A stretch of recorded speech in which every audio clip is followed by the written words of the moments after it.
Alright, this is about Mr. Crabtree.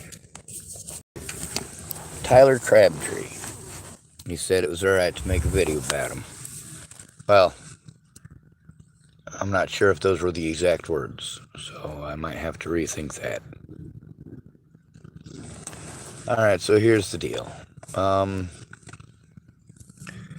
do understand his situation at that current point in time, and his friends.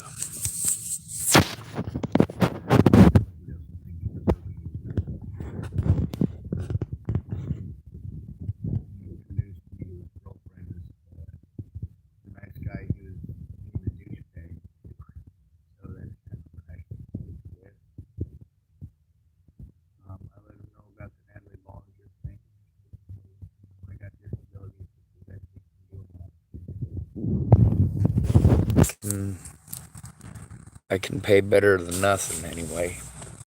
I let him know I don't need too much help. It's not anything big or major for somebody with a good back and good legs. It's just nearly impossible for me. Also, there's a lot of people in town that really do need and deserve recognition for what they've tried to do, despite the fact the cops didn't look into it like they should have. Now, this time around, Sadler did go talk to them, and yeah, they got a free ride off of it, but it's a potential ally in the area, or a potential frenemy. And his friend, I can understand that energy. It's just a matter of directing it in the right way. For me, I tried directing it the right way solo. It doesn't work that way solo. The only way to talk nicely, speak softly when you're solo is to carry a big stick, and I don't carry a stick. My cane, I'm more likely to hurt myself with it. That's the reason I don't try doing baton twirling. That and it cramps up my hand in about 5 seconds flat. But I used to be pretty good at that because I practiced with a staff for a while. I'm making this about me, aren't I? Yes, I am. Now, why am I making it about me when it's got his name in it? Well, here's the thing. I went over to Jared Scudder's. Jared Scudder helped.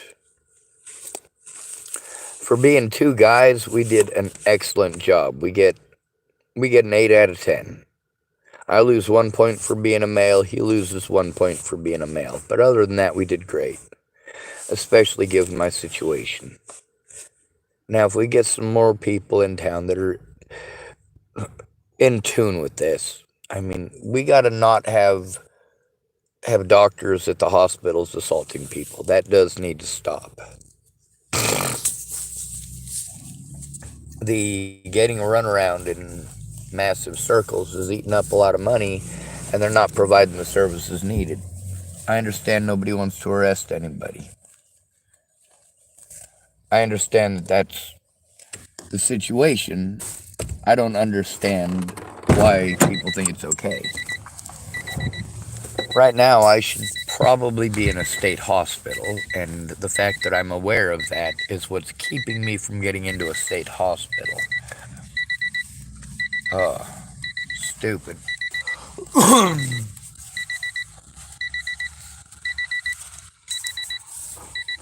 Anyway, I'm gonna go in and charge my electronics for a few minutes. But first, I'm gonna try to walk all the way over to Safeway and back again because I want to make sure I don't seize up again. I don't mean like having seizures. I mean like my legs lock up. Sometimes in the mornings when I wake up, they're like, "All right, dude, you're not doing it right." Sometimes, it's almost to the point where I always speed walk, but it's almost the point where I can. Some days, maybe one out of every couple of weeks, I'm able to able to walk without too much fatigue. I'm able to walk a good 6 to 8 blocks without any issues whatsoever, which, for somebody who's literally walked hundreds of miles, that's not such a major thing. But a lot of y'all who've had back injuries, you know how much of a difference it is, and that your energy doesn't just magically go away just because you're injured. I take it real slow when I'm able to, but there's a lot of stuff I'm not able to.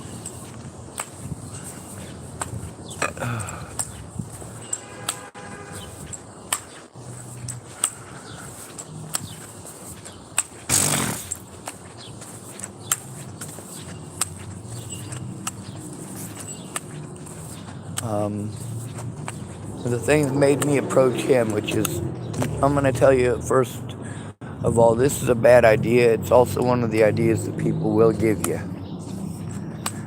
One of the first things they tell you is, go to the bully and tell the bully how it makes you feel.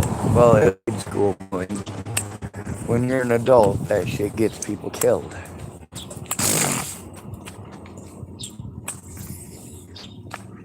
So one of the things that I try to focus on is, well, you got to see that guy in the Dalles, Oregon, who punched Jamie in the head. She should be in a safe place. I don't mean a state hospital. She doesn't need a state hospital. She needs a loving environment. Farnsworth, he might need a state hospital, but I think that's to be determined.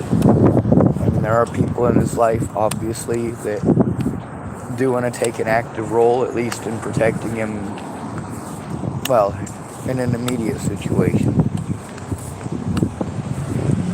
That lady was under the impression that I was just targeting him because he's mentally ill. She was like, he's mentally ill. She used it differently. For Farnsworth, it was, well, when she said mentally ill, it was, well, you have to let him do whatever he wants because he's mentally ill kind of thing. Or he doesn't know what he's doing, he's mentally ill. Well, he does actually know what he's doing, but only in part. A lot of people with issues like that, they remember it after the fact. They might even residual it for a while. It might even be a lingering issue where they have the same recurring delusion. But sometimes they come back to reality, kind of like Zach Boatman. Sometimes he's close to reality, and sometimes he thinks he's Lucifer. It happens.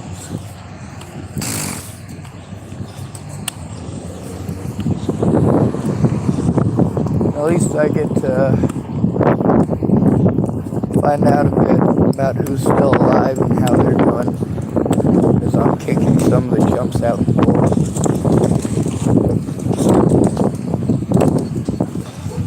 And like I said, I can handle people who are on drugs. That's not usually a major issue. When I'm in a state of crisis, that's not something I can do. When I'm in a state of crisis and people are being scary, I can get scary back, and it ain't something that anybody enjoys. Like, there's one thing where it's somebody who's a new driver on the road and they cut you off, and it's not something major, it's not like it's gonna kill you. There was no real risk of actual injury or anything. It just was a little close. You throw a tantrum and want to harm them. That's a different scenario. Where the video's got his name in it. That would be Crabtree. And his video on my channel is his backside. More bear to the world. He said that the officer did come and talk to him, so that's far more than I'm used to.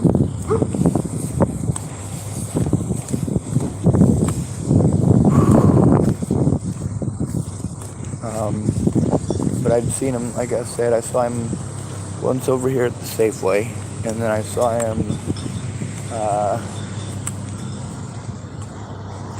once over on the side of the buildings over here next to the library, the bank, and then I saw him again over on the next road over.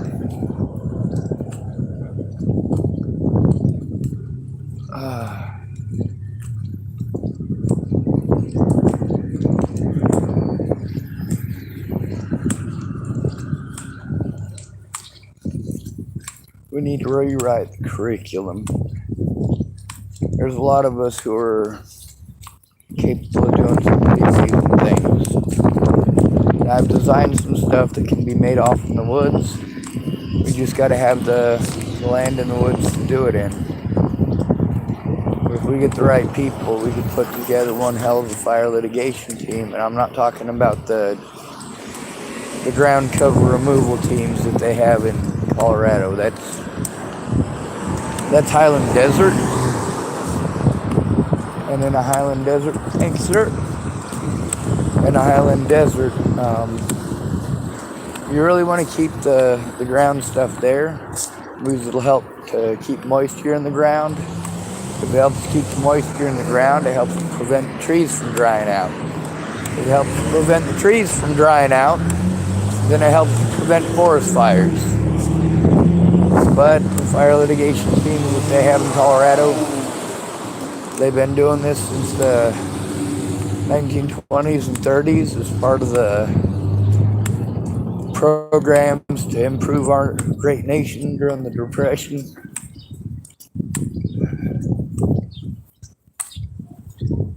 A lot of work. Hoover Dam and all that built in that era. So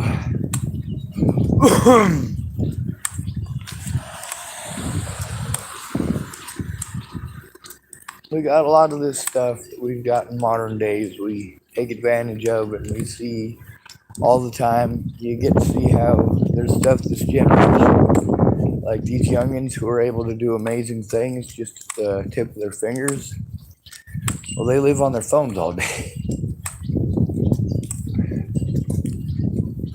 They didn't have stuff like that when I was growing up. The closest you had to a cell phone came out in 1986, and it was a big old box that cost $3,500, and it sat in between your driver's and passenger seat, and it was huge.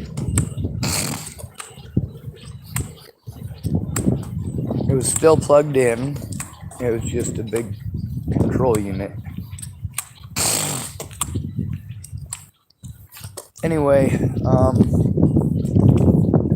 so I saw Tyler like 4 or 5 times before this, where he wasn't inconsiderate.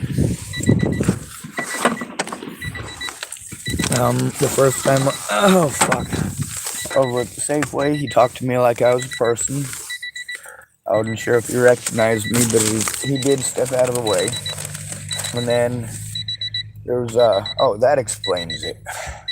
I just realized I had a light on something I was trying to charge.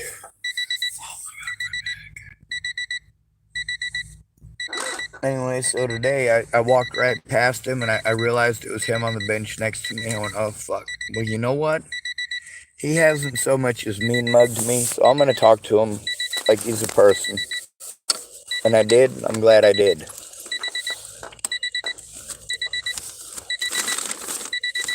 He got me some teriyaki chicken for dinner tonight. I'm grateful for that.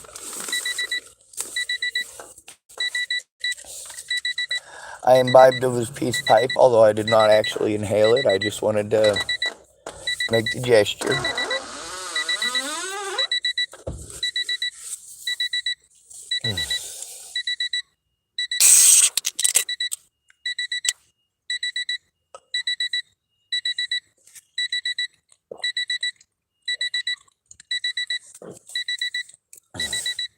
Oh, and by the way, it wasn't a literal peace pipe. It was an e-cigarette.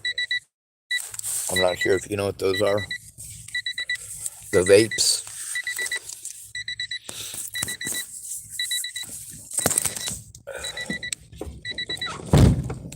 So he's got some pretty interesting things to say, and I didn't record him today. I'm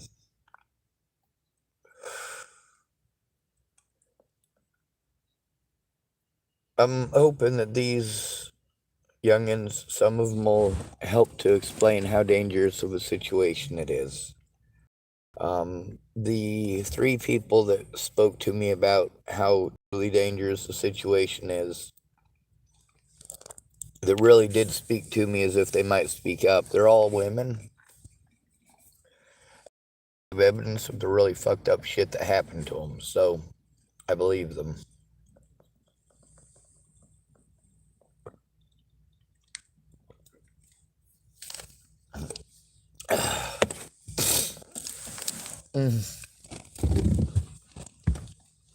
There's a lot of friends that I used to have that ended up being enemies. It wasn't out of hatred or malice. It's out of necessity. How did people expect me to react to people threatening to kill my friends and family? Who the hell thought that was going to turn out all right?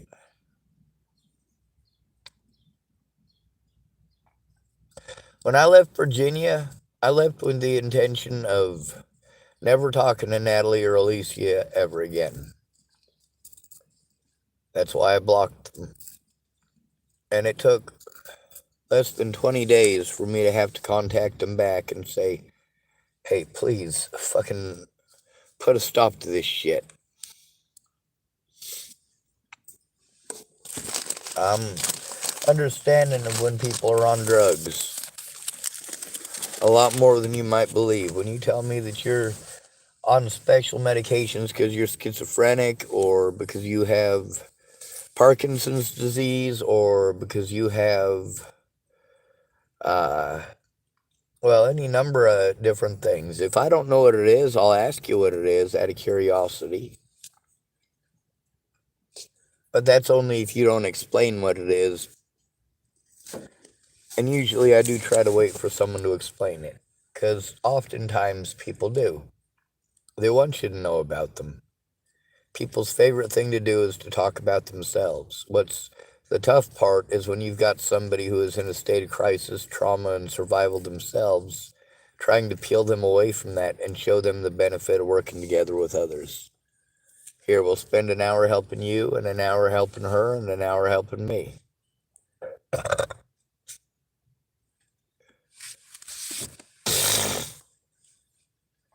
Each person being the master of their own project, of course. But that way you have backup. It's not like an AA meeting where you go in there and you fucking bitch at a bunch of other people who are fucking whining and bitching. A lot of the support groups and support networks that they have around here, the support groups are shit. I only sat in for one of them. That might have been in Hood River. Actually, I take that back. I think it was in Hood River.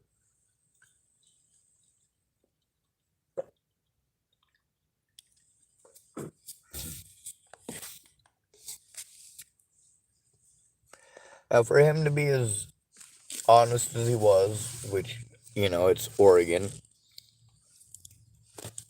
For him to be as honest as he was with me about the situation. He also told his girlfriend that he was a douchebag to me.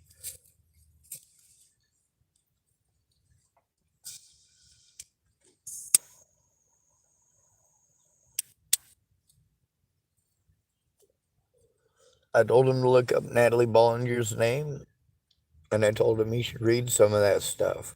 And I said, you know what? If you read that, you'll hate me. If you look at the evidence, you'll hate them.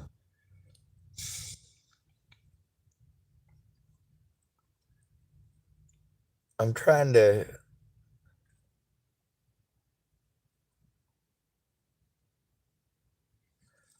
show you all how it is.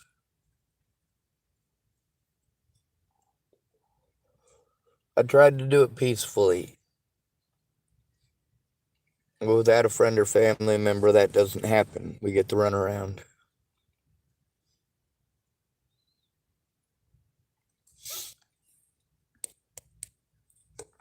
with all my friends and family, no matter how much I love them. No matter how much I love them. I will drop off a friend of 20 years like they're nothing to protect a child I don't even know.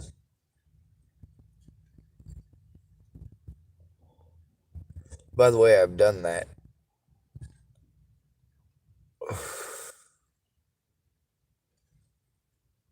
Or for children that I barely know. I don't mind getting locked up if it's for a good cause, but I'm going to scream and shout the whole time I'm locked up. Oh, you can control yourself, so it's not a disability. Jesus fucking Christ, dude.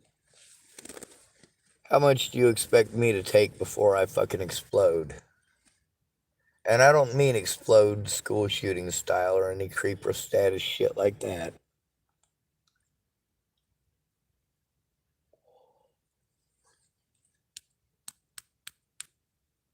I used to be very violent when I was younger, depending on your definition of violence. If you defend yourself, I don't consider that violence.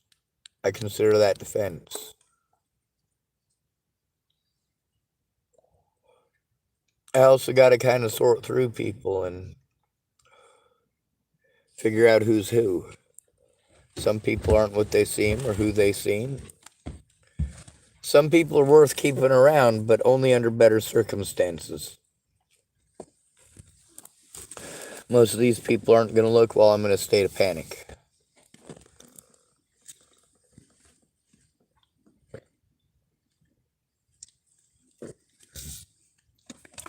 They'll interrupt me until I'm talking 200 miles an hour. And then they'll tell me I need to calm down. That is the worst thing to say.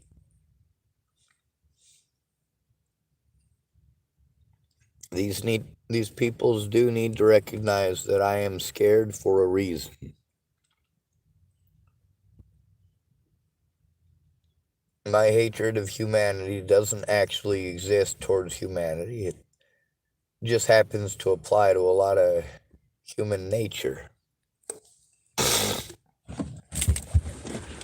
Natalie was embarrassed. Alicia was embarrassed. Maddie Boa, she either feels eternal shame for what she's done, or she has no remorse whatsoever, which would denote she has no conscience.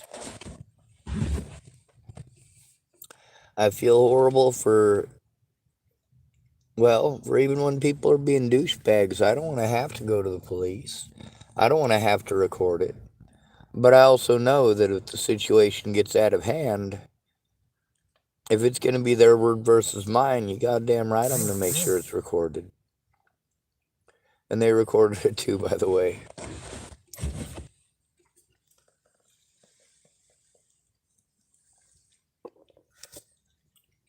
Without a friend or family member, though, you don't get anywhere.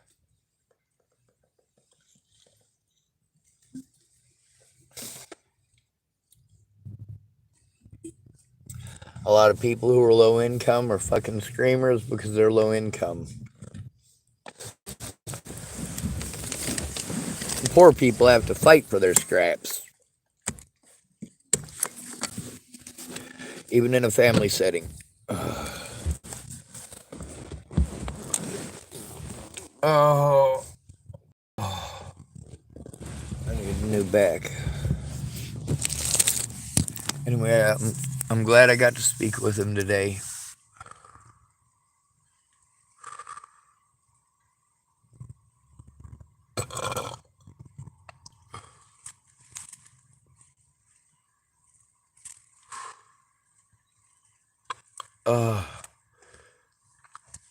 Alright, my calves are burning, but everything else seems to be just feeling like it's puffy, so it wasn't a bad walk altogether.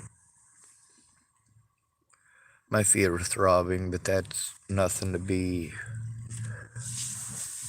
not expected, I guess. I know a lot of big words.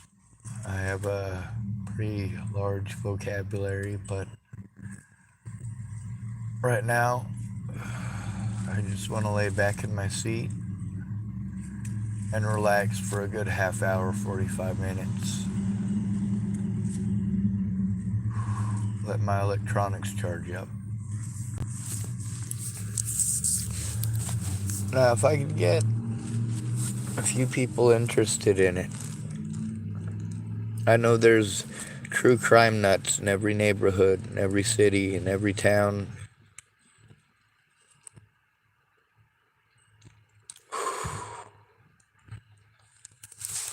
The 14-year-old girl who Kenneth Zarecki was messing around with, she's an adult now, but at the time she wasn't. But she came up to me and talked to me a couple of times because she was into true crime, and she saw the Natalie thing. I got a few other friends who were into true crime who saw that too, but they were,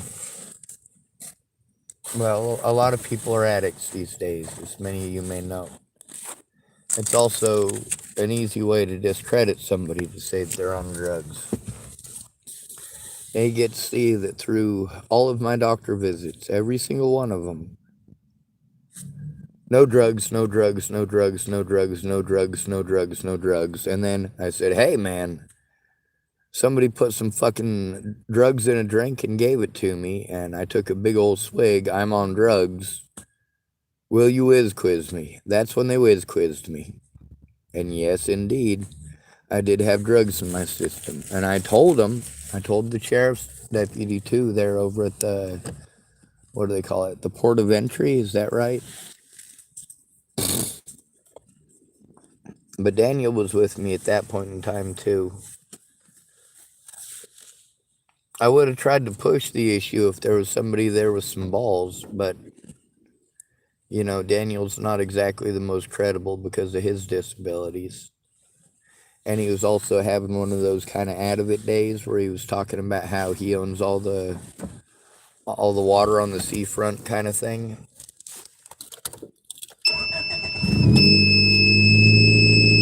So I don't know, I guess it's a matter of perspective on a lot of stuff, but the stuff that's not a matter of perspective, that's what needs to be looked at and reviewed.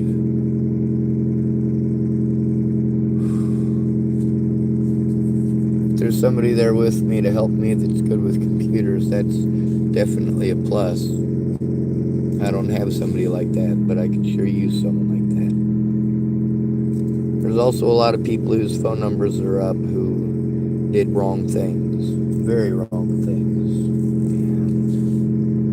I don't see this young man doing those kind of wrong things towards me, especially if he's got enough respect to talk to me the way that he did, and also to listen in a manner that's befitting of somebody who's a human being. He was also understanding of me rambling, and actually spouted off 2 or 3 different reasons why that could be, and he was absolutely right on all 3. So, lucky guesses and all, but they're educated guesses. If y'all have ever watched House, that's a real big one that a lot of people like. Not so much for me, but I like the dry sense of humor. The point of that for me, though, is, oh, my back hurts. Through the whole thing, they just guess over and over again. They guess and they test, and guess and they test. And eventually, hopefully, you don't die of a staph infection from your bra strap. Or your bra clasp, I guess is what it is. I had a lady in one of the Starbucks one time go off for about half an hour about that. About how evil men are because a woman can die from a bra strap clasp, like in-house. I guess that could be true.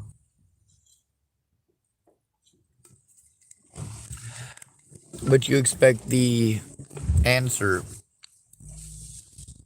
right away, right? You want instant gratification.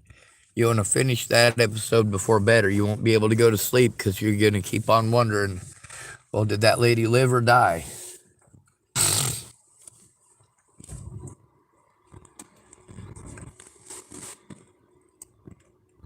In real life, though, it's a lot different. It's a lot different than when you see Law and Order. There's a lot more corruption than you want to believe. There's also a lot of police corruption just comes down to straight up laziness.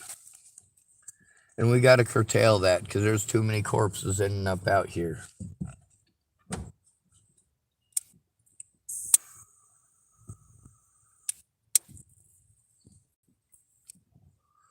Tyler said I should be safe over there in the other parking lot again.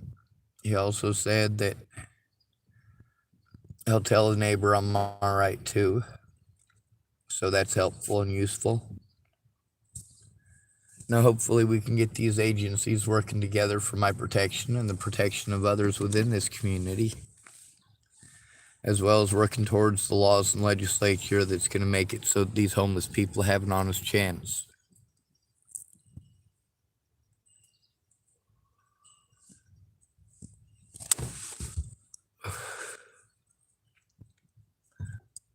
A lot of us out here, we got screwed elsewhere.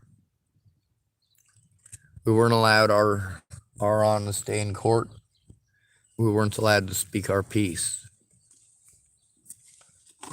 But that doesn't mean that we shouldn't be allowed, or that it should be allowed to be reciprocated in the way that it is, because it's reciprocated monetarily. They harm us, we have to pay them. They're also paid by the U.S. taxpayer. When I say they, I'm talking about pretty much anybody who works for the government and takes your tax dollars. Therapists, public pretenders, places like TFCC, Region 1, Region 2, Carriage House. Although Carriage House does pick up extra duties, I do gotta hand them that. The mail duties at the Carriage House were a lifesaver for a lot of people. Anyway, I'm gonna turn off the camera and try to take a short nap. And then I'm also gonna be thankful for Mr. Tyler Crabtree and the kindness that he showed to me. I don't feel like he put anything in it. I kind of feel weird because of the heat, but any of y'all who have sweated out in a car for a while, you know what that's from. Good to be with you. Thanks for coming to visit. Stay out of trouble or don't get caught. Remember, you are your brother's keeper and your sister's too, and no victim left behind. Now, if we get Chris Kurth on board, we get Carl Snell on board, that would be a big help.